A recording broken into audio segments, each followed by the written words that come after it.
बुलबुल वीर के गले लगती है और बुलबुल जैसे ही वीर के गले लगती है तो वो बेचैन सी हो जाती है।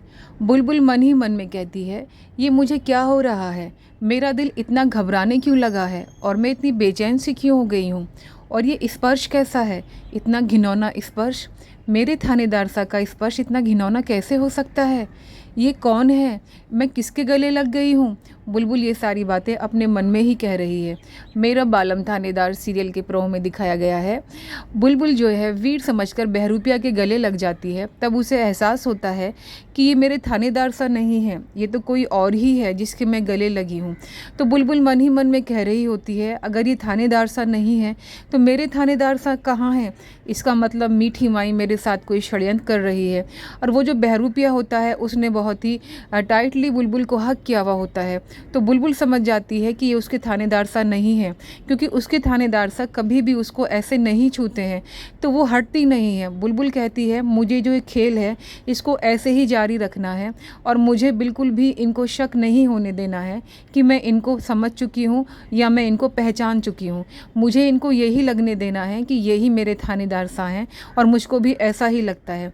तो बुलबुल यहाँ पे बहुत ही ज़्यादा परेशान हो जाती है और वो मन में बार ही बार सोच रही है कि उसके थानेदार सा कहाँ चले गए हैं और ये बहरूपिया कौन है। इसका मतलब ये कोई बहुत ख़तरनाक है। ये सारी बातें सोचते सोचते उसे जो वीर से मिलने की खुशी होती है वो परेशानी में बदल जाती है। आगे देखने को मिलता है कि मीठी माई के पास बुलबुल आती है, तो मीठी माई बुलबुल से बहुत ही प्यार से मिलती हैं और वो उसे कहती हैं खुश रहो। तो बुलबुल कहती है, अब तक आपने मेरे परिवार के लिए बहुत कुछ किया है, अब कुछ करने की बारी मेरी है, मुझे आपके लिए बहुत कुछ करना है।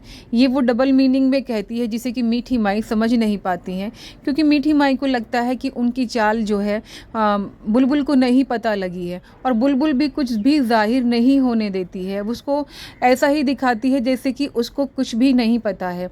तो मीठी माई बुलबुल से बहुत ही प्यार से मिलती है, तो बुलबुल भी मीठी माई से बहुत ही प्यार से मिलती है। तो मीठी माई मन ही मन में कहती है कि मैं जानती हूँ कि तुमने मेरे थानेदार साहब को कहाँ छुपाया है, लेकिन मेरा जानना ये ज़रूरी है कि तुम चाहती क्या हो और तुम्हारा मकसद क्या है। बुलबुल तो करीब करीब मीठी माई के सारे राज पा ही चुकी है।